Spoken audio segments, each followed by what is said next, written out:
बिस्मिल्लाहिर्रहमानिर्रहीम। अस्सलाम वालेकुम डियर स्टूडेंट्स, मैं हूं हबीबुल्लाह कमर दी आईटी एजुकेशन के प्लेटफॉर्म से। बिस्मिल्लाहिर्रहमानिर्रहीम। आज हम बात करेंगे कि अगर आपने एक लेटर लिखना हो माइक्रोसॉफ्ट वर्ड में तो वो कैसे लिखेंगे। आप जिस ऑफिस में जिस जॉब पे भी जाएंगे ना, आपको वहाँ पे कुछ ना कुछ लेटर लिखने पड़ेंगे, ठीक है। अगर आपने अपनी एजुकेशन के अंदर लेटर के बारे में पढ़ा है तो लेटर बाकायदा एक ऐसी डॉक्यूमेंट होती है जिसके कुछ ना कुछ सर्टन पार्ट होते हैं, उसके हिस्से होते हैं, उसको लिखने के कुछ असूल होते हैं। आपको याद होगा कि आपने बचपन में भी अपनी जो मैट्रिक की क्लासेस है ना, उसके अंदर भी लेटर लिखने के असूल पढ़े थे कि जी इसके अंदर आपने डियर सर कहाँ से शुरू करना है, यूअर्स ट्रूली आपने कहाँ पे लिखना है, उसके कुछ ना कुछ रूल्स थे, याद है ना। yes. तो इसी तरह जो एक लेटर होता है ना, लेटर के अंदर कुछ चीज़ें मेंशन होती हैं। लेटर के अंदर सबसे पहली चीज़ जो है ना वो लेटर हेड होता है।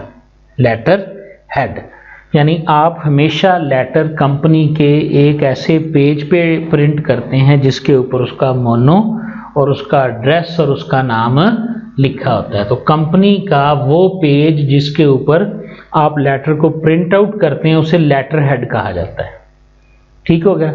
लेकिन अब कुछ कंपनीज के अंदर लेटर हेड जो है ना वो नहीं होता, तो आपने अपने वर्ड के अंदर ही उनके ऊपर कुछ सेटिंग की होती है। आपने मोनो कंपनी का लगा लिया, नाम वगैरह लिख लिया, तो आपने उसके अंदर ही कोई ना कोई सेटिंग उसकी की होती है। तो बेसिकली 7 स्टैंडर्ड हिस्से होते हैं लेटर के। मतलब एक उसका क्या हो गया जी, आपके पास रेसिपिएंट का एड्रेस होता है, जिस बंदे को आपने खत लिखना है उसका एड्रेस आपने लिखना होता है, ठीक है जी। फिर उसके बाद आपके लेटर का कोई ना कोई सब्जेक्ट होता है जिस मौजू के ऊपर आप लेटर लिख रहे होते हैं। फिर आपके पास एक सैल्यूटेशन होती है, ये भी लफ्ज़ समझने, ये जो होता है ना my dear sir, my dear father, इसको सैल्यूटेशन कहते हैं, ठीक है। उसके बाद आप जो भी उसके अंदर लिखते हैं ना उसको मजमून या बॉडी कहते हैं। समझ आ रही है। आपने जो भी उसमें लिखा वो उसकी बॉडी है, चाहे उसके अंदर आपने कोई पैरा टाइप किया, चाहे उसके अंदर आपको कोई टेबल बनाना पड़ गया, जितना भी एक लेटर के अंदर मवाद है ना वो उसकी बॉडी कहलाती है। उसके बाद आखिर पे फिर इसी तरह जाहिर है आपने वो यूअर्स ट्रूली वगैरह लिखते हैं जो, ठीक हो गया, वो भी लाइन इसके अंदर आएगी, उसको हम कम्प्लीमेंट्री क्लोजर कहते हैं।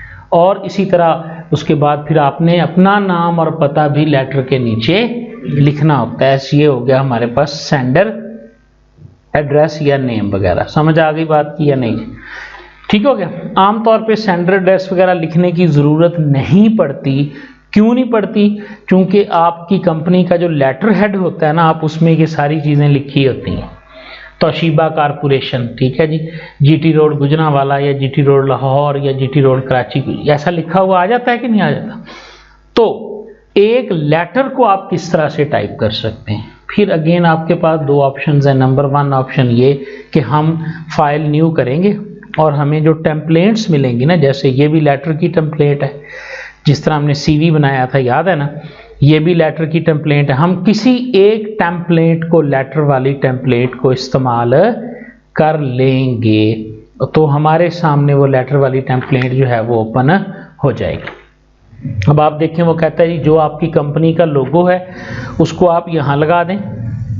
हर कंपनी का कोई ना कोई इमेज होता है, कोई ना कोई लोगो होता है। नहीं है तो आप यहाँ पे उसका नाम लिख दें, यहाँ आप क्लिक करें और कंपनी का नाम टाइप कर दें, यहाँ आप क्लिक करें और उसका एड्रेस टाइप कर दें, यहाँ उसका फ़ोन नंबर टाइप कर दें, और उसके बाद नीचे अगर कोई ईमेल एड्रेस लिखना है या वेबसाइट भी अगर कंपनी की है तो वो भी मेंशन की जा सकती है। तो आप देखें सेंडर का सारा डाटा जो है वो लेटर हेड के अंदर ही आपने लिख देना है, ठीक है। उसके बाद आपके पास आएगा जी जिस बंदे को आपने भेजना है, आपने उसका नाम लिखना है, ठीक है, और उसका एड्रेस वगैरह लिखना है। ये जो स्ट्रीट एड्रेस सिटी लिखा हुआ है ना, ये सारा उस बंदे का है जिसको आपने ये लेटर लिखना है।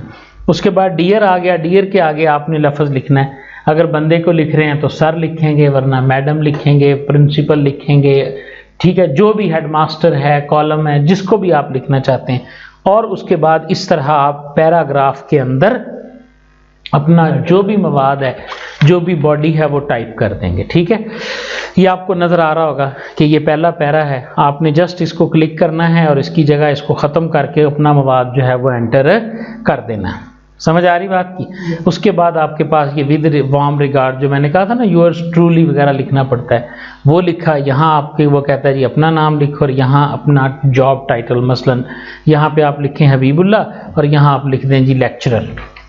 ठीक है, तो अब आपको नीचे एड्रेस लिखने की, डेट लिखने की ज़रूरत नहीं है, चूंकि ये सारा कुछ आपके लेटर हेड के अंदर ही ऊपर लिखा गया। ये पहला तरीका है आपके पास कि आप एक अच्छा लेटर कैसे लिख सकते हैं। अगर आपके पास लेटर पैड प्रिंटेड है, यानी आपकी कंपनी का लेटर हेड जो है वो प्रिंटेड है, तो जाहिर है फिर आप ये वाला पोर्शन और ये वाली टेम्पलेट इस्तेमाल नहीं करेंगे। फिर आपको एक ब्लैंक डॉक्यूमेंट बनानी पड़ेगी और उस ब्लैंक डॉक्यूमेंट के अंदर जाके आपको सारा लेटर जो है वो खुद से लिखना पड़ेगा। और खुद से लेटर लिखने के लिए आपको जो चीज़ें आनी चाहिए, आपको फॉन्ट फॉर्मेटिंग का पता होना चाहिए, जो हमने कर लिया।